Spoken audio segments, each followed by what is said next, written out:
সামান্য কথা কাটাকাটি হলো স্বাভাবিক প্রেমে এরকম হয়েই থাকে। আর সমবয়সীর মধ্যে তো বেশি, একের পর এক ঝামেলা হতেই থাকে।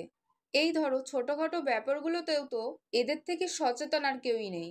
যেমন ফেসবুকে কাকে রিকোয়েস্ট পাঠালো, কার রিকোয়েস্ট একসেপ্ট করলো, কার ফটোতে কে আর লাভ দিল, সব খেয়াল রাখে। তারপর এগুলোতেই শেষ নয়, ঝগড়ার সময় এগুলো গুরুত্বপূর্ণ ভূমিকা পালন করে। বেশ মিষ্টি না ব্যাপারগুলো? সব সময় কুইট একটা ব্যাপার থাকে, তাই বলে কেউ কাউকে ছোট করে কথা বলবে এমনটা একেবারেই নয়। সমবয়সী কাপেল হওয়া কিন্তু অনেক সুবিধা। কেন বলো তো?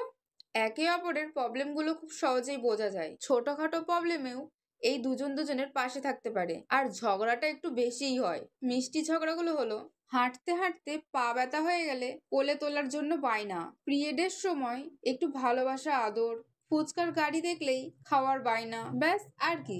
এইগুলো কখনো একটা প্রাকৃতিক প্রেমিকের ক্ষমতার বাইরে হতে পারে না। কেউ একটু রাগ করলেই অপরজনকে সেটা ভাঙানো, এগুলো না হলে আর কিসের ভালোবাসা? তেমনি ছেলেটার একটু রাগ হলেই তাকে মানানো। ছেলেটি যখন তার প্রেমিকাকে মন থেকে ভালোবাসে, সেই একজনের কাছেই আবদ্ধ। এর থেকে আর ভালো জিনিস হয় নাকি? একটা রিলেশনশিপে আর কি চাই? তবে ইগনোর জিনিসটা না ভীষণ খারাপ। একটা সম্পর্ক যেমন গড়ে ওঠে, তেমন এর ভাঙলও ধরে এই ইগনোর জিনিসটা। তাই ইগনোর থেকে সবাই সাবধান।